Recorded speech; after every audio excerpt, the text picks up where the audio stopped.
नमस्कार। शैली संवादमा यहाँलाई हार्दिक स्वागत छ। म सरस्वती अधिकारी। नेपाल सङ्गीत तथा नाट्य प्रज्ञा प्रतिष्ठान र शैली थिएटरको संयुक्त प्रयास हो शैली संवाद। शैली संवादमा हामीले विभिन्न क्षेत्रमा विभिन्न विधामा आबद्ध व्यक्तित्वहरूसँग भलाकुसारी गर्दै आइरहेका छौँ। हाम्रा सपोर्टर्स रहेका छन् किताब यात्रा, गदगदशाला, take care and software and research centre, त्यस्तै गरेर इनोभेटिभ एचआर सोल्युसन र मिडिया पार्टनर्स रहेको छ नेपाली पब्लिक। आज हाम्रो निमन्त्रणालाई स्वीकारेर हाम्रा पाहुना हुनुहुन्छ आदरणीय समाजसेवी, कलाकार, निर्माता, त्यस्तै गरेर व्यवसायी रोहिणी भट्टराई सर। स्वागत छ यहाँलाई। धन्यवाद धन्यवाद, धेरै धेरै धन्यवाद सरस्वती बहिनीलाई। दाइ आराम हुनुहुन्छ? अहिलेसम्म ठिक छौँ, अहिलेसम्म राम्रै छ। हजुर, मैले आराम छ भनेर सोद्धाखेरि चाहिँ यो भनेर सोधेँ किनभने दाइ प्रत्यक्ष रूपमा हस्पिटलसँग संलग्न हुनुहुन्छ। एभ्री डे चाहिँ हस्पिटल जाने आउने भइरहेको छ। त्यही भएर चाहिँ दाइलाई विशेष गरेर दाइ के छ कसो छ हस्पिटलको स्थिति भनेर आराम छ भने हो। त्यही त, अहिलेसम्म चाहिँ आराम, फिजिकल रूपमा आराम छ, तर मानसिक रूपमा त अब विश्वव्यापी नै तनाव छ सबैलाई नै। तैपनि अब यो च्यालेन्जलाई सबैले स्वीकार्नुपर्ने अवस्था छ, सबैको बाध्यता छ। यो सँगसँगै नै हिँड्नुपर्ने अवस्था छ, बाध्यता पनि छ, अवस्था पनि छ। त्यसले गर्दाखेरि अहिलेको प्रेजेन्ट सिचुएसनसम्म चाहिँ फिजिकल्ली राम्रो छ।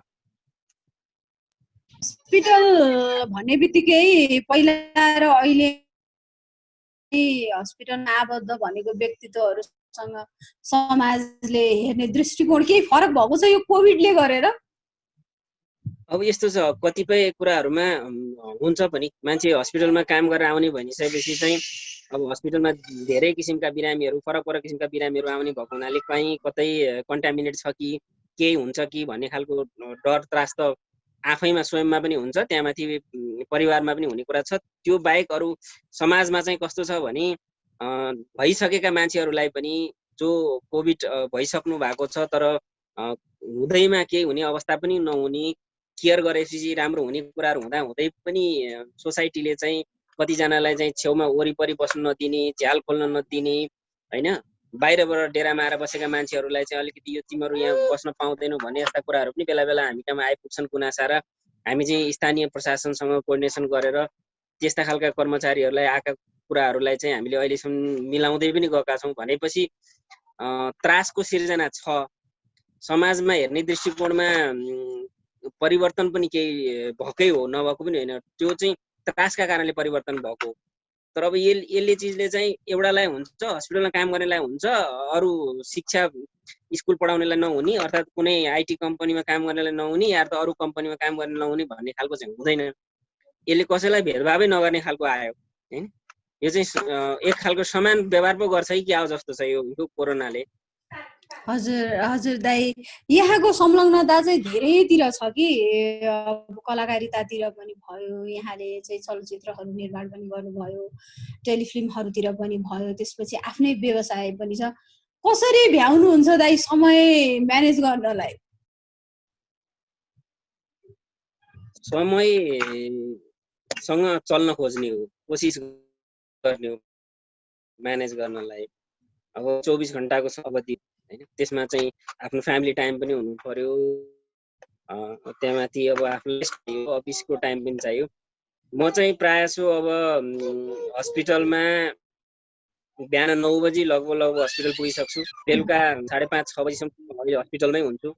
त्यस पछाडि बाँकी रहेको समय चाहिँ मेरो आफ्नो पर्सनल कम्पनी छ, म चाहिँ एचआर सोल्युसन सम्बन्धी कामहरू गर्छु, ह्युमन रिसोर्स सम्बन्धी कामहरू गर्छु। त्यो कम्पनीसँग बेलुका इभिनिङको टाइम एकछिन त्यो कामहरूको पनि अवलोकन गर्छु, हेर्छु। मर्निङ टाइम बिफोर हस्पिटल जानुभन्दा अगाडिको समयलाई मैले त्यो केही कामहरूको लागि सदुपयोग गर्छु र बिदाको समयमा पनि कहिलेकाहीँ बिदाको समयलाई सदुपयोग गरेर टेलिफिल्महरू अर्थात् केही त्यस्तो खालको कुराहरू आयो भने त्यसमा पनि गरिरहेको छु। अहिलेसम्म चाहिँ जे होस् समयले साथ दिइरहेछ, गरिरहेको छु, त्यसरी नै म्यानेज भइरहेको छ। एचआर सोल्युसनले चाहिँ के छ? यो चाहिँ एक त अहिलेको बेरोजगारको स्थिति धेरै छ। हाम्रो प्रधानमन्त्रीले पनि स्वरोजगार कार्यक्रमहरू धेरै नै घोषणा गर्नुभएको छ। सरकारले मान्यता दिएको रजिस्टर्ड कम्पनी चलाएर त्यसबाट चाहिँ फरक फरक किसिमका इम्प्लोयरहरू अर्गनाइजेसनलाई चाहिने इम्प्लोयरहरू त चाहियो नि, एउटा अर्गनाइजेसनलाई चाहिँ कसैलाई चाहिँ रिसेप्सनमा चाहियो, कसैलाई एकाउन्ट चाहियो, कसैलाई एचआरमा चाहियो, टेक्निसियनहरू चाहियो, आइटी चाहियो, इन्जिनियरिङ चाहियो, सरसफाइ गर्ने चाहियो, डिफ्रेन्ट सेक्टरहरूमा चाहिँ इम्प्लोयरहरू कर्मचारीहरूको माग हुन्छ। त्यो माग चाहिँ यदि आउटसोर्सिङ हुने भयो भने हामीले त्यो ठाउँमा हाम्रो प्रपोजलहरू प्रस्तावहरू पेश गर्छौँ। हामीसँग यो खालका दक्ष स्टाफहरू कर्मचारीहरू हामी उपलब्ध गराउन सक्छौँ, उनीहरूलाई ट्रेनिङ गराउन सक्छौँ, तपाईँहरूलाई निड छ भने हामी यो सेवा सुविधाहरू दिन सक्छौँ भनेर हामीले दिन्छौँ। त्यहाँबाट उहाँहरूबाट हामीलाई कन्ट्र्याक्ट हुन्छ र हामी त्यहाँ इम्प्लोयरहरू चाहिँ हायर गरेर एज अ आउटसोर्सिङ भन्छ, आउटसोर्स गरेर पठाउँछौँ र त्यहाँको म्यानेजमेन्टलाई सहकार्यको रूपमा हामी काम गर्छौँ सबै सेक्टरबाट। त्यसले चाहिँ एक त जुन अर्गनाइजेसन हो व्यवस्थापकहरूलाई सहजीकरण पनि भयो कि चारतिर मेन पावर खोज्ने झन्झट पनि भएन, एउटै कम्पनीसँग पुरा सोल्युसन भयो, पुरै सोल्युसन उहाँहरूलाई चाहिने हरेक किसिमको प्याकेजै एउटा सोल्युसनको रूपमा हामी दिन्छौँ, त्यसले उहाँहरूलाई त्यो पनि सजिलो भयो। दोस्रो कुरा चाहिँ इम्प्लोयरहरूलाई पनि एउटा चाहिँ अहिलेको समयमा जबको एउटा हैन, म कम्तीमा यो ठाउँमा जब एक्सपिरियन्स लिन काम गर्नलाई यतिसम्म सक्छु भन्ने खालको मानसिकता अर्थात् क्यापेबल पनि बनाउन सक्ने कुरा भएको हुनाले हामी त्यसरी नै अहिले गरिरहेका छौँ। के मलाई झट्ट स्मरण आयो कि यहाँले त विमानस्थलको चाहिँ सरसफाइहरू सबै हेरिरहनु भएको छ अहिले, के छ स्थिति त्यतातिरको चाहिँ सरसफाइको दृष्टिकोणले? अब यो सरसफाइ भन्ने काम चाहिँ बडा गाह्रो, मान्छेले समाजमा अहिले पनि यो झाडुपोछा लगाउने यो त्यो गर्ने भन्ने खालको सुनिन्छ हैन, अनि एकदम लोवर लेभलको काम हो भन्ने खालको पनि बुझिन्छ। तर अहिले भर्खर यो कोभिडले अझ मान्छेलाई के बनायो भनिन्छ भने सरसफाइ चाहिँ एकदम इम्पोर्टेन्ट रहेछ है। हात धोइराख्नु पर्ने रहेछ, शरीर सफा गर्नुपर्ने रहेछ, घर सफा गर्नुपर्ने रहेछ, अफिस सफा गर्नुपर्ने रहेछ, आफूले प्रयोग गर्ने सम्पूर्ण सामानहरू एकदम नेट एन्ड क्लिन सफा गर्नुपर्ने रहेछ भन्ने कुरा चाहिँ यसले पनि सिकायो पाठ धेरैलाई। त्यसले गर्दाखेरि म चाहिँ विमानस्थलमा मेरो कम्पनीले सरसफाइको काम गरेको तेस्रो वर्ष कम्प्लिट भयो, अहिले चौथो वर्षमा काम गरिरहेको छु। धेरै चुनौतीहरूको बावजुद पनि मैले त्यहाँ प्रवेश गरेर काम गरेँ र अहिलेको अवस्था चाहिँ नेपालको एउटै मात्रै अन्तर्राष्ट्रिय विमानस्थल अहिलेसम्म हरेक मान्छेहरूको आउने र जाने हरेक मान्छेको दृष्टि त्यहीँ पर्ने हुनाले त्यो सफा हुन जरुरी थियो, राम्रो हुन जरुरी थियो। त्यसका लागि चाहिँ अझै पनि कोसिसरत नै छु मैले, अझै राम्रो गर्ने कि नेपालको एउटा विमानस्थल एकदमै सफा छ है भन्ने विश्वमा पुगोस्। जहाँ जति ठाउँमा हाम्रो जहाजहरू पुग्छन्, यात्रुहरू पुग्नुहुन्छ, विश्वभरि पुग्ने ठाउँहरूमा चाहिँ नेपाल एउटा चाहिँ विमानस्थल चाहिँ हेर्दाखेरि एकदम सफा छ है, त्यो कुरामा चाहिँ हामी ढुक्क छौँ भन्ने खालको चाहिँ पुगोस् भनेर अहिले त्यो सरसफाइको जिम्मा लिएर काम गरिरहेका छौँ। त्यहाँ काम गर्ने कर्मचारीहरू हुनुहुन्छ, सबैजनालाई सकेसम्म ट्रेनिङ दिने, सिकाउने, सिफ्ट वाइज ड्युटी गर्ने, 24 घण्टा हामी चाहिँ त्यहाँ स्टाफहरू कर्मचारी खटाउने र म आफै पनि मेरो भ्याएको समय बिहान बेलुकाको समय रातिसम्म बसेर भए पनि त्यो कामहरू चाहिँ प्राय गरिराखेकै हुन्छु र मेरो पुरै युनिट छ त्यहाँनिर, कम्पनीको तर्फबाट युनिट छ, युनिटले अहिलेसम्म राम्रै गराएको छ र बाहिर आउँदाखेरि पनि राम्रै भएको कुराहरू चाहिँ अहिलेसम्म सुन्नमा आइरहेको छ। दाइ यहाँ त हस्पिटलसँग प्रत्यक्ष संलग्न हुनुहुन्छ, मैले अघि पनि भने त्यो चाहिँ अब हेल्थको दृष्टिकोणले हेर्दाखेरि चाहिँ अहिले नेपालमा हेल्थको चाहिँ जानकारी होइन, हेल्थ सम्बन्धी मान्छेहरूलाई पुगेको मेसेज अनि त्यो बिरामीहरूको चाप के कस्तो छ त? अहिले यस्तो छ, अब त्रासको कारणले गर्दाखेरि पहिले जस्तो बिरामीहरूको चाप त पक्कै छैन, हस्पिटलमा धेरै नै कम छ हैन। तर अब जसलाई आवश्यकता हुन्छ नगई नहुने त्यो बिरामीहरू त पुग्नै पर्यो। अब केही कुरा चाहिँ मलाई एकदम मेरो आफ्नो पर्सनल विचार चाहिँ मैले अब यही शैली थिएटरकै माध्यमबाट, शैली संवादकै माध्यमबाट मैले के चाहिँ राख्न चाहन्छु भने नेपाल सरकारले होला स्वास्थ्य क्षेत्रमा धेरै कुराहरू गर्न खोजिरहेछ, गर्न प्रयास पनि गरिरहेछ, कति कुराहरू गर्दा गर्दै नभएका कुराहरू पनि होलान्, कतिपय सन्तुष्टि र कति असन्तुष्टि छ। तर समग्रमा हेर्ने पनि धेरै असन्तुष्टिहरू चाहिँ अहिले आम पब्लिकमा भइराखेको छ। यसलाई चाहिँ अलिकति सकारात्मक बनाउनका लागि नेपाल सरकारले प्रयत्न गर्नु जरुरी पनि छ, अनि अवेरनेसको पनि एकदम जरुरी छ हैन, मास्क लगाउनुपर्छ, सेनिटाइज गर्नुपर्छ, हात धुनुपर्छ, सिम्पल कुराहरू हो नि त।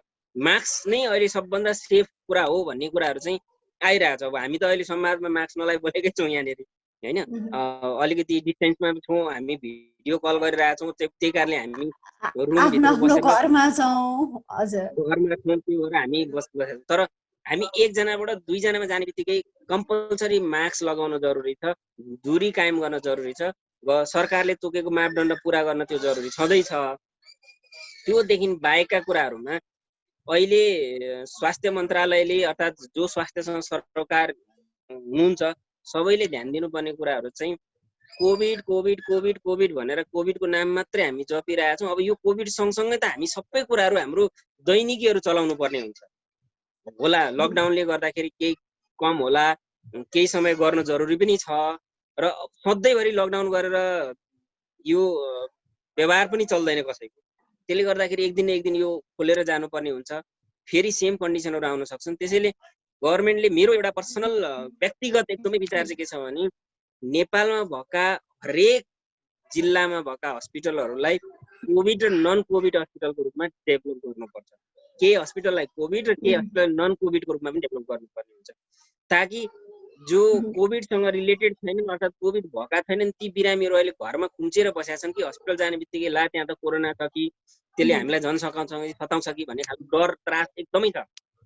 त्यसका लागि चाहिँ यो हस्पिटलमा गयो भनेदेखि चाहिँ कोरोनाका पेसेन्टहरू त्यहाँ राखिएका छैनन्, त्यही कारणले अरूको तुलनामा केही सेफ छ हस्पिटल भन्ने खालको सन्देश जान जरुरी छ। र यो हस्पिटलहरू चाहिँ कोरोनाका लागि एकदमै स्पेसिफाई गरेर राखिएका हस्पिटलहरू हुन् भनेर गभर्मेन्टले ल्याइदियो भनेदेखि आम पब्लिकमा जो बिरामीहरू हुनुहुन्छ, जसलाई हस्पिटल जान जरुरी छ, स्वास्थ्य उपचार गर्न जरुरी छ, उहाँहरूलाई सहज हुन्छ। यति चाहिँ मेरो एकदम व्यक्तिगत विचार हो।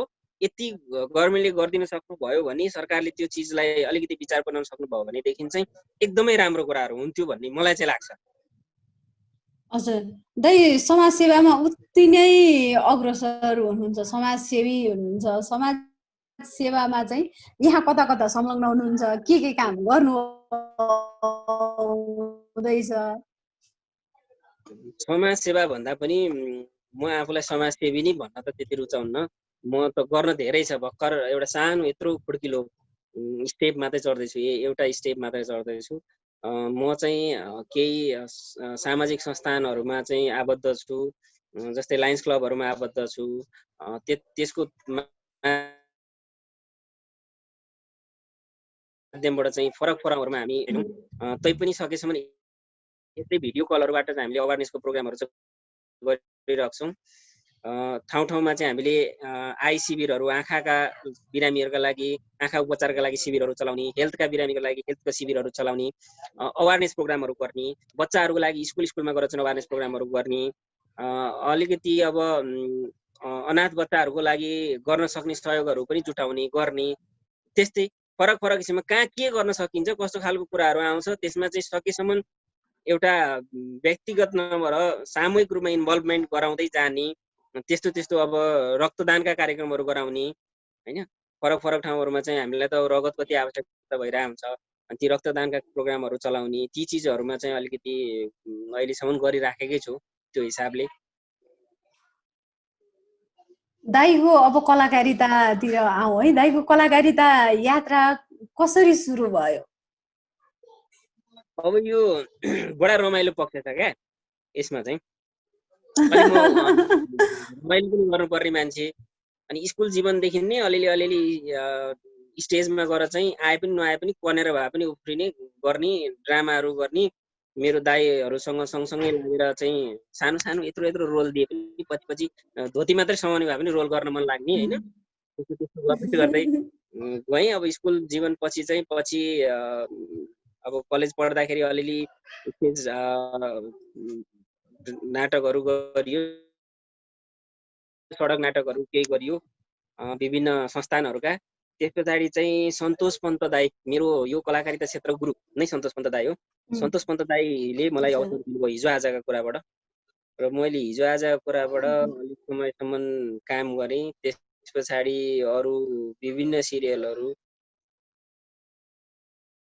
हुकी क्या हो भन्ने सिरियल थियो, केही नेवारी सिरियलहरू, नेवारी सर्ट मुभीहरू, नेपाल आर्मीका सर्ट मुभीहरू, मुभी कम्पिटिसनहरू, पिक्चर फिल्ममा पनि अब ठुलो फिल्महरूमा केही फिल्महरू पहिले गरिसकेका थियौँ भने पछिल्लो 2017 मा त हामी आफै मिलेर हाम्रो शैली टिमसँग लिएर चाहिँ हामीले एउटा पब्लिकमा एक खालको कमेन्ट चाहिँ राम्रो पायौँ। आर्थिक राम्रो चाहिँ भएन, तर अरू हिसाबमा राम्रो चाहिँ भयो, अरू हिसाबमा राम्रै चलाएको थियो। त्यस्तै त्यस्तै गरेर अहिलेसम्मको चाहिँ केही न केही खासा सुसा आएका कुराहरू, ट्राफिकका कुराहरू, अवेरनेसका ट्राफिकका प्रोग्रामहरू एक दुईवटा त्यस्तै त्यस्तै चाहिँ गरेको छु। त्यसरी नै धेरै त छैन म त्यो क्षेत्रमा। मैले भने नि म कलाकार हुँ भनेर कलाकारको रूपमा पनि आफूलाई परिभाषित गर्दिनँ। समाज सेवामा पनि समाजसेवी भनेर म त्यत्रो हिसाबमा जान सकेकै छैन। यो दुईटै क्षेत्रमा चाहिँ यति थोरै खुड्किलो मात्रै चढ्दैछु। अब त्यो थाहा छैन कहिले त्यो सिडीसम्म पुरा गर्न सकिन्छ। त्यही त कहिलेकाहीँ लाग्दैन दाइ कलाकारिता क्षेत्रमा चाहिँ अझै पनि टाइम दिएको भए, अझै नै डेडिकेट यतिसम्म अझ यहाँसम्म पुगिसक्थेँ होला कि भन्ने लाग्दैन बेला बेलामा? होइन, लाग्छ, तर अब दुई तिनवटा कुरा छ। कलाकारितामा जानलाई नेपालमा एक त सानो मार्केट होइन, बाहिर अब इन्डियाको भयो, अरू कन्ट्रीहरूको जस्तो हलिउड बलिउडको जस्तो चाहिँ ठुलो मार्केट पनि छैन। अनि यहाँ धेरै कम्पिटिसन पनि छ। अब अहिले त झन् युट्युबहरूले गर्दाखेरि अलिकति मान्छेहरूलाई यो निस्किनलाई अलिकति सहज बनाएको छ, डिजिटल कुराहरूले गर्दाखेरि सहज बनाएको छ। अलि पहिले त हामीले सुरु गर्दाखेरि ती चिजहरू पनि थिएन, अनि अवसर पाउन पनि साह्रै मुस्किल हुन्थ्यो। त्यो ठाउँमा पुग्नलाई पनि, सानो सिन गर्नलाई पनि दिनभरि गएर कुर्नुपर्ने, मेकअप गरेर बस्यो मुडामा बसिरहनु पर्ने, धेरै समयसम्म कुर्नुपर्ने, त्यस्ता कुराहरू पनि थिए त्यो बेलामा। ती त छँदैछन् आफ्नो ठाउँमा, तर गरिरहेको भए अलिकति अहिलेभन्दा अलिकति अगाडि गइथ्यो होला, पब्लिकमा अलिकति पब्लिक फेस हुन्थ्यो होला, त्यो आफ्नो ठाउँमा छ। तर मैले चाहिँ यसलाई प्रोफेसनल भन्दा पनि मैले अलिकति आफ्नो इन्ट्रेस्टको विषय बनाएर लिएँ।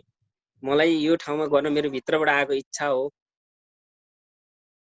मैले मसँग भएको कुरालाई चाहिँ कसरी देखाउन सक्छु, तर भातै खानलाई, परिवार पाल्नलाई, व्यवहार चलाउनलाई त अलिकति त्यसबाट चाहिँ धान्न सक्ने अवस्था चाहिँ थोरै सीमित कलाकारहरूमा मात्रै होला। सबैमा त्यो चिज पक्कै अहिले पनि छैन, अहिलेको सिचुएसनमा पनि छैन। त्यसले गर्दाखेरि चाहिँ त्यही हो, यो इच्छा शक्ति को हिसाबले मसँग एक खालको चाहिँ त्यो क्षेत्रमा लाग्छु भन्ने थियो। त्यसले बाटो त्यहाँसम्म पुर्याएर अहिलेसम्म जस दुवैतिर प्यारालली काम चाहिँ गर्दैछु, आइरहेको छु, त्यस्तै नै छ। त्यही थिएटरसँगको यहाँको अनुभव पनि सुनाऊ न। थिएटर चाहिँ अब साँच्चीकै थिएटर भनेर आबद्ध भएको चाहिँ शैलीमै आएर हो म। हाम्रो नवराज बुढाथोकी सरले मलाई अवसर दिनुभएको थियो थिएटरमा चाहिँ। रमेश बुढाथोकी सरहरू सँगसँगै मैले एउटा सरकारी निरीक्षक भन्ने नाटक खेलेँ। त्यो बेला चाहिँ त्यहाँ निशा थापा भन्ने बहिनीहरू हुनुहुन्थ्यो। उहाँले दाइ एकचोटि जाउँ, भेटौँ, कुरा गरौँ, बसौँ, म थिएटरमा इन्ट्रेस्ट राख्ने पहिलेदेखि नै। अब स्टेजमा गरिरहेको भएर, खुल्ला स्टेज र थिएटर अलिकति फरक हुन्छ, त्यही पनि गरिरहेको भएर चाहिँ ल जाउँ भने त्यो ठाउँमा पुग्नलाई चाहिँ त्यहाँ पुगेँ। शैलीमा त्यहीबाट चाहिँ शैलीसँग पनि अलिअलि आबद्ध भएँ। त्यही शैलीसँग आबद्ध हुँदाहुँदै पछि मुभी पनि निर्माण गऱ्यौँ। मलाई थिएटर असाध्यै मनपर्छ। रियल आर्टिस्ट थिएटरमा देखिन्छ। थिएटरमा चाहिँ कुनै एक्सन टेक हुँदैन, जे छ करेक्सन पनि इमिडिएटली आफैले सोचेर बनाउनु पर्छ भने चाहिँ क्रिएटिभ आर्टिस्ट बन्नलाई चाहिँ थिएटर जरुरी छ भन्ने चाहिँ लाग्छ मलाई। दाइ थिएटरसँग रिलेटेड कुनै रमाइलो घटनाहरू केही सम्झनुहुन्छ यहाँले? होइन, छ। अब म स्कुल पढ्दाखेरिका घटनाहरू त छन् होइन। अब हामी स्कुल पढ्दाखेरि चाहिँ यो दसैँको टाइममा चाहिँ ड्रामा देखाउने गाउँमा एकदमै गाउँभरिका खाटहरू भेला गरेर स्टेज बनाएर होइन, भए नभएका पालहरू त्रिपालहरू तागेर राति लालटिन पेट्रोल म्याक्स त्यो बालेर चाहिँ ड्रामा गर्ने चलन हुन्थ्यो। त्यो गर्थ्यौँ हामी। त्यो ड्रामा गर्दाखेरि चाहिँ एउटा मेरो दाइले नि लेख्नु भएको निर्देशन गरेको ड्रामा थियो अपहेलित नारी भन्ने नारी प्रधान चाहिँ ड्रामा थियो। त्यो 1.5 घण्टाको लगभग ड्रामा, लगभग 1-1.5 घण्टाको ड्रामा थियो। अलि धेरै अगाडि कुरा हो, म त्यतिखेर करिबन त्यही 7 क्लासतिर पढ्थेँ होला। अनि मैले एउटा छोराको क्यारेक्टर गरेको थिएँ, तर अलिकति भर्खर जुगाको रेखी बसेको छोरै जुगाको चाहिँ छोराको क्यारेक्टर गरेको थिएँ।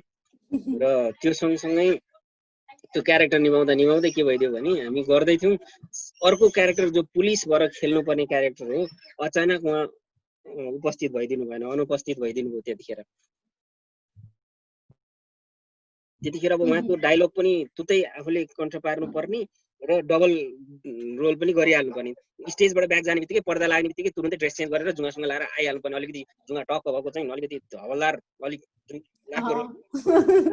स्टेजमा बल्ल अलिअलि मेरा चाहिँ यहाँ थुकसुक लगाएर भने जुगासँग टाँसेर स्टेजमा छिरेको, स्टेजमा छिर्ने बित्तिकै त्यो पर्दाले छोएछ, जुगा त झरिहाल्छ। जुगा भरेस त हाँसु भयो दर्शकमा। अनि त्यही पनि ड्रेस चाहिँ कस्तो भयो भने माथि लाउनु पाइयो, तल लाउनै पाइएन क्या। अब कस्तो खालको हवलदारको माथिको एउटा हवलदारको ड्रेस छ, तलको ड्रेस काला छ। त्यो टाइमले भ्याइदिएन क्या, त्यो टाइमिङै त्यस्तो भइदियो। अब अहिलेको जस्तो समय भएको भए त्यहाँ म्युजिक हालेर पनि एकछिन ग्यापलाई फिलिङ गर्न पाइन्थ्यो नि त, त्यो पनि पाइएन। त्यस्ता इन्सिडेन्टहरू चाहिँ भएका छन् अलिअलि। अनि माइकमा बोल्दाखेरि डायलग एउटा बोल्दाखेरि त्यो लामो खालको माइकहरू हुने नि त्यतिखेर त, त्यो माइकको आवाजहरू अर्कै गरेर सुनिने पब्लिकमा। त्यसले गर्दाखेरि चाहिँ के भनौँ भन्ने कमेन्टहरू धेरै आउने। तपाईँलाई इन्सिडेन्टहरू छन्, अहिले पनि सम्झिन्छु के कुराहरू चाहिँ। दाइले चाहिँ गाउँमा बच्चा बेलामा नाटक गर्दाखेरिको चाहिँ रमाइलो घटना गर्नुभयो। अहिले चाहिँ कस्तो छ गाउँघरमा नाटक गर्ने स्थिति? त्यहाँ पनि थिएटरहरू बन्न लागेका छन् कि कस्तो छ? यहाँले गर्नुभएको छ? अहिले धेरै समय भयो त्यतातिर गएको छैन, तैपनि अब त ठाउँ थिएटरहरू बनाएका छन्। अलिकति ड्रामा गर्नका लागि अब त्यो सेन्ट्रल हिसाबले चाहिँ कहीँ बनेका भन्ने सुनिन्छ। तर धेरै जसो चाहिँ अब युट्युबले नै मान्छेलाई, हात हातमा मोबाइल छ, डिजिटलको जमाना भइसक्यो, अनि जे बनाउँदै जान्छन् युट्युबमा हाल्छन्, अनि मान्छेले त्यही युट्युबमा इन्जोय गर्ने, युट्युबमा हेर्ने थिएटरै भन्छ। थिएटरमा गएर हेर्नुको मजा, थिएटरमा गएर चाहिँ ड्रामा अवलोकन गर्नुको आनन्द चाहिँ त्यो कुनै पनि डिजिटल मिडियाबाट लिन सकिँदैन। जो थिएटर प्रेमी हुनुहुन्छ वास्तवमा उहाँहरूलाई चाहिँ त्यो थिएटरले जति मजा अरू केहीले दिन्छ जस्तो लाग्दैन मलाई। म आफूलाई पनि, म पनि फरक थिएटरमा जान्छु। अलिकति नाटकहरू चलिरहेको बेलामा चाहिँ मलाई पनि खुसुक्क इभिनिङको टाइम सो कुन टाइम छ मिलेर त्यहाँ भन्छु, फोन गरेर जान्छु, अर्थात् टिकट सर्कर लिएर खुसुक्क बसेर हेरेर निस्किन्छु। म पनि रमाइलो लाग्छ मलाई थिएटर जान, हेर्न एकदम मन पर्छ। कस्ता खाले नाटकहरूले धेरै तान्छन् दाइ? कस्तो खाले नाटकहरू चाहिँ हेर्न रुचाउनुहुन्छ? होइन, अब नाटकमा फरक अब कसैलाई चाहिँ समाजमा भएका कुराहरूलाई, घटनाहरूलाई चाहिँ अलिकति व्यङ्ग्यात्मक रूपमा परेको पनि एक खालको मजा हुन्छ। राजनीतिक व्यङ्ग्य प्रस्तुत भएका चिजहरू पनि रमाइलै हुन्छन्, होइन? कमेडियन कहिलेकाहीँ एकदमै कमेडीसँग रिलेटेड एकदम हास्यास विधामा पोख्त भएका ड्रामा हेर्न पनि मजा आउँछ भने कोही चाहिँ इतिहासलाई लिएर कुराहरू हुन्छन् जसले चाहिँ हामीलाई इतिहासमा फर्काउँछ क्या, पछाडि लान्छ कि ए त्यो समयमा यस्तो रहेछ, यो खालको परिवेश, यो खालको घटना चक्रहरू रहेछन् भन्ने कुरा पनि गर्छ। त्यसले गर्दाखेरि मलाई चाहिँ प्राय हिस्टोरिकल ड्रामाहरू एकदमै मनपर्छ। दोस्रो चाहिँ समाजलाई अलिकति सामाजिक परिवेशमा रहेर बनाएको अनि समाजलाई जनचेतनामूलक हुन्छ नि कतिपय कुराहरू, त्यो चिजले एकदमै टच गर्छ क्या मलाई। त्यो चिजहरू चाहिँ हेर्न एकदम मनपर्छ। हजुर दाइ, भुइँ मान्छेको कुरा जोडौँ है। मैले भुइँ मान्छेले चाहिँ व्यावसायिक रूपमा हात परेन, तर आर्टिस्टिक पोइन्ट अफ भ्यूले भनौँ एक खालको माहौल चाहिँ पायो भनेर भन्नुभएको छ। यहाँलाई भुइँ मान्छे निर्माण गर्न चाहिँ केले प्रेरित गर्यो? थिएटरले प्रेरित गरे। जतिखेर म थिएटरमा आएँ त्यस पछाडि हाम्रो एउटा समूह बन्यो। त्यहाँ रमेश बुढाथोकी दाइ, जो सिनियर कलाकार हुन्, अभिनयको पोख्त मान्छेसँगै बसेर काम गर्यो। अनि तारा दिदीहरू हुनुहुन्थ्यो, अब नवराज बुढाथोकी जो डाइरेक्टर उहाँको निर्देशन कला र उहाँको लेखन शैली असाध्यै राम्रो। यतिकै गर्ने क्रममा चिया खाँदै बसेको कुरामा चाहिँ उहाँले मसँग यस्तो खालको स्टोरी छ, बिल्कुलै नयाँ खालको छ, के गर्ने भन्नु। हामीले त्यो स्टोरी पढ्यौँ, अध्ययन गऱ्यौँ। मुभी निर्माण गर्नुभन्दा 6 महिना अगाडिदेखि हामी त्यसलाई रिसर्चका लागि कहिले पोखरा कहिले के टिमै पनि गयौँ। सैनजी हुनुहुन्थ्यो, सुभाष भाइ छ, त्यो शैली थिएटरमा मेरो प्यारो भाइ एकजना सुभाष भाइ छ, आर्यनजी होइन, त्यो एकदमै मेहनती मान्छे आर्यनजी, एकदमै उहाँ लेख्ने क्षमता पनि भएको मान्छे अनि क्रिएटिभ माइन्डको मान्छे लाग्छ मलाई आर्यनजी होइन। उहाँहरूसँगको सहकार्यले गर्दाखेरि त्यो छ गरौँ न त भन्ने मान्छेले हेर्नुको मन पराउनु, तर हाम्रो दुर्भाग्य त्यो बेला चाहिँ बाढी पहिरोको एउटा चपेटामा पनि पर्यौँ हामी र केही प्राविधिक कुराहरूले गर्दाखेरि एज अ प्रोड्युसर चाहिँ भुइँमै पुर्यायो होइन, प्रोड्युसर रूपमा चाहिँ व्यावसायिक रूपमा चाहिँ भुइँमै पुर्यायो। तर अरू हिसाबमा चाहिँ अब त्यहाँ काम गर्ने कलाकार, निर्देशक, टिम, कम्पनी शैली इन्टरटेनमेन्टलाई चाहिँ मेरो विचारमा एक स्टेप भए पनि त्यो चलचित्रले माथि उकासो भन्ने लाग्छ। चलचित्र त्यसरी नै जोडिएँ म त्यो। चलचित्र निर्माणको कथाहरू चाहिँ म शैली आएको बेलामा होइन हामी जम्मा भएको बेलामा सुनिरहन्छौँ क्या, के भयो स्टोरीहरू। यो निर्माणको बेलाको एउटा रमाइलो स्टोरी केही छ भने भनिदिनुहोस् न। निर्माणको बेलाको स्टोरी धेरै छन्। चलचित्र निर्माण गर्ने कुरामा राति हिँडेका होइन, खानेकुराहरूको कुरा, कहिलेकाहीँ आर्थिक अभावले चाहिँ कहिलेकाहीँ सुटिङ रोक्नुपर्ने मानसिक तनाव भएका धेरै कुराहरू नहुने होइन छन्। अनि चलचित्र सुटिङ गर्दाखेरिको एउटा रमाइलो कुरा चाहिँ रमाइलो पनि अनि घरतिर गाली खाएको कुरा पनि छ क्या मेरो। मैले चलचित्रको केही सिनहरू चाहिँ यहीँ मेरो घरमै सुटिङ गरेको थिएँ। त्यो सिनमा चाहिँ ब्याङ्क ल्याएर मेरो घरमा तालचा साल्चा लगाएको सिन थियो। त्यो तालचा लगाएको सिनहरू गर्दाखेरि चाहिँ ब्याङ्कको मान्छेहरू आएर तालचा लाछ भनेको सिन गर्दा चाहिँ साँच्चीकै मनमा पिन्च पर्दो रहेछ, एकदम कहाँ दुखे जस्तो भएको थियो मलाई। म कहीँ रियल लाइफमा त छुइनँ जस्तो कि मलाई भएन। मैले कहिलेकाहीँ यो चिजले चाहिँ हाम्रो नेपाली समाजमा छ नि, सगुन दिनु, यो गर्नु त्यो गर्नु भनेर केही गर्दाखेरि निस्किने गर्ने चलन छ नि। मैले पो आफैले यहाँ घरमा ल्याएर यो ब्याङ्कको तालचा मार्न लाएर कतै यस्तो त गरिनँ, त्यस्तो खालको त्यो नेगेटिभ फिलहरू चाहिँ आउने मेरो दिमागमा त्यो बेला आएको थियो। त्यो सँगसँगै सुटिङ युनिटले के गर्यो भने घरको भित्ताहरूमा पुरा किला ठोकेर भित्ता ड्यामेज, पिसाहरू, टिटेबलहरू सबै त्यो टेक्ने र के गर्ने गरेर टिटेबल फुटाउने होइन। अब बेलुका सुटिङ सकेर गइसकेपछि बेलुका घरमा आउँदा त अब घरको मान्छे त एकदम फिल्म सुटिङ गरेर यस्तो जात्रा गर्ने भनेर चाहिँ अलिअलि गाली खाँदाखेरि त एकातिर चाहिँ मलाई दिनभरि जस्तै पिन्च भइरहेको थियो, त्यो घरमा तालचा हानेको, सिल गरेको, अर्कोतिर चाहिँ त्यहाँ विध्वंस भयो होइन। त्यो इन्सिडेन्ट चाहिँ बिर्सिन्न क्या अहिले पनि त्यो एउटा सिसा चाहिँ अहिले पनि फेरेको छैन मैले, त्यो कारण बिर्सिन्न। त्यस्तो छ इन्सिडेन्टहरू, अरू धेरै इन्सिडेन्टहरू छ, तर आफ्नै घरमा आफैले गर्दाखेरिका कुराहरू चाहिँ ती चाहिँ छन्, पर्दो रहेछ मनमा अलिअलि चुस्सा चुस्सा। दाइको संलग्नता चाहिँ धेरैतिर देखियो अनि धेरैतिर चाहिँ इक्वली ब्यालेन्स गर्दै हिँड्नु पनि भएको छ। यति धेरै काम गर्दै हुन्छ नि, कहिलेकाहीँ चाहिँ वाक्क लाग्यो भने आफूलाई रिफ्रेस गर्न चाहिँ के गर्नुहुन्छ दाइ?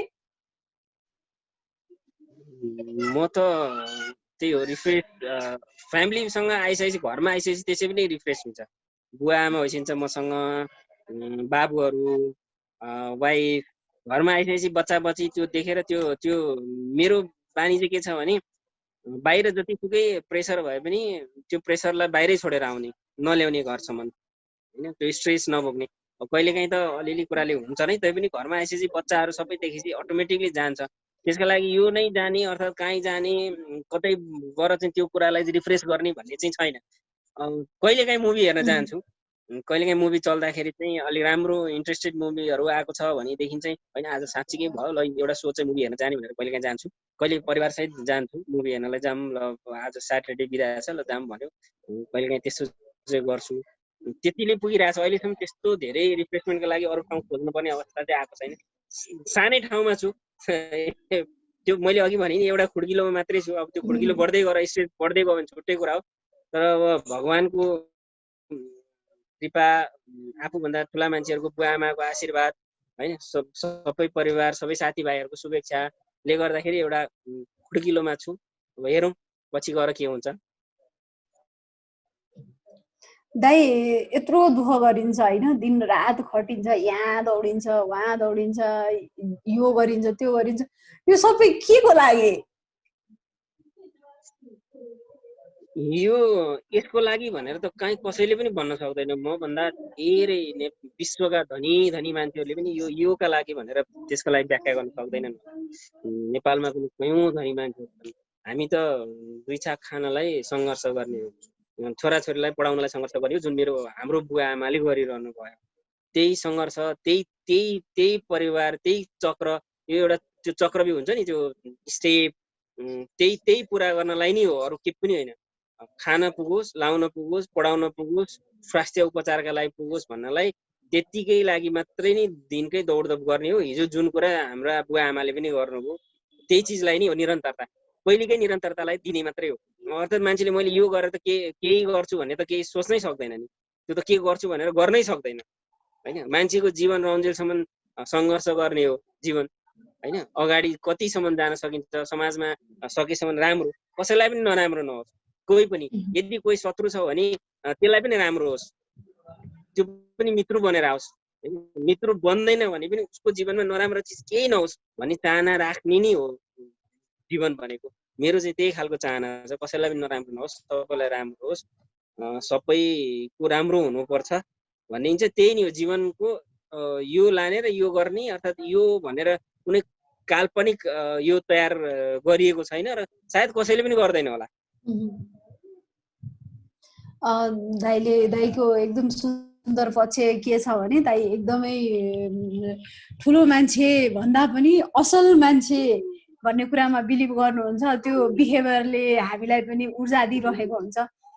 दाइलाई अब हामी अन्तिम चरणमा छौँ, जाँदा जाँदै केही भन्न मन लागेको छ, केही कुरा राख्न मन लागेको छ भने प्लिज सेयर गर्नुहोस् न। होइन, सबभन्दा त अब अहिलेसम्म जति कुराहरू राख्यो, आफ्नो जीवनका कुराहरू राख्यो, तर अब भन्न मन लाग्ने अहिलेको परिस्थिति, एकदम अहिलेको परिस्थितिमा चाहिँ बिल्कुलै सुरक्षित बसौँ। जसरी हुन्छ आफू रहे सबै कुरा रहन्छ भन्ने कुरा अहिलेको परिस्थितिले हामीलाई दिएको छ होइन। म सुरक्षित छु भनेदेखि मेरो साथीभाइ, मेरो परिवार, मेरो सबै कुराहरू चाहिँ सुरक्षित छ।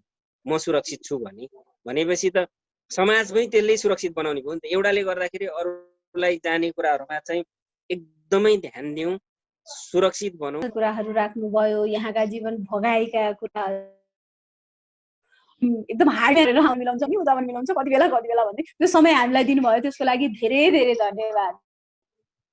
धेरै धेरै धन्यवाद सरस्वती, आफ्ना कुराहरू राख्ने मौका पनि दिनुभयो। शैली संवादलाई मेरो तर्फबाट धेरै धेरै धन्यवाद। सधैँभरि एकदमै उन्नति प्रगति र एकदम धेरै दर्शक श्रोताहरूले चाहिँ शैली संवाद हेरिदिनुहोस्, माया गरिदिनुहोस्। सरस्वती बहिनीको प्रतिभालाई पनि सबैले मूल्याङ्कन गरिदिनुहोस्, किन यति राम्रो क्वेसन गर्नुहुन्छ, यति राम्रो चाहिँ कुराहरू उठाउनुहुन्छ। त्यसले गर्दाखेरि सधैँ उन्नति प्रगति होस्। धन्यवाद। थ्याङ्क यू सो मच दाइ। मैले चाहिँ मेरै प्रशंसा खोजेँ जस्तो भयो लास्टमा। Thank you so much. यहाँले माया नै हाम्रो लागि चाहिँ ठुलो कुरा हो, माया नै बोलेको हो। यति बेला हामी यति बेला संवादको अन्तिमतिर छौँ, अन्तिममै छौँ भनेर भनौँ। आज हामीसँग हाम्रो संवादमा हुनुहुन्थ्यो रोहिणी भट्टराई दाइ। उहाँसँग हामीले चाहिँ विविध विषयमा छलफल गर्ने जमर्को पर्छौँ। उहाँका व्यक्तिगत भोगाईहरू पनि, उहाँले नाटक र विविध क्षेत्रमा पुर्याउनु भएको योगदानका कुराहरू गऱ्यौँ। यहाँले संवादलाई माया नै गरिराख्नु भएको छ। संवादलाई माया नगरिदिएको भए आज हामी यहाँसम्म आइपुग्ने थिएनौँ। निरन्तर माया गरिरहनु होला। नेपाल सङ्गीत नाट्य प्रज्ञा प्रतिष्ठान र शैली थिएटरको संयुक्त प्रयास हो शैली संवाद। शैली संवादका लागि आज हामी बिदा माग्छौँ। धेरै धेरै धन्यवाद।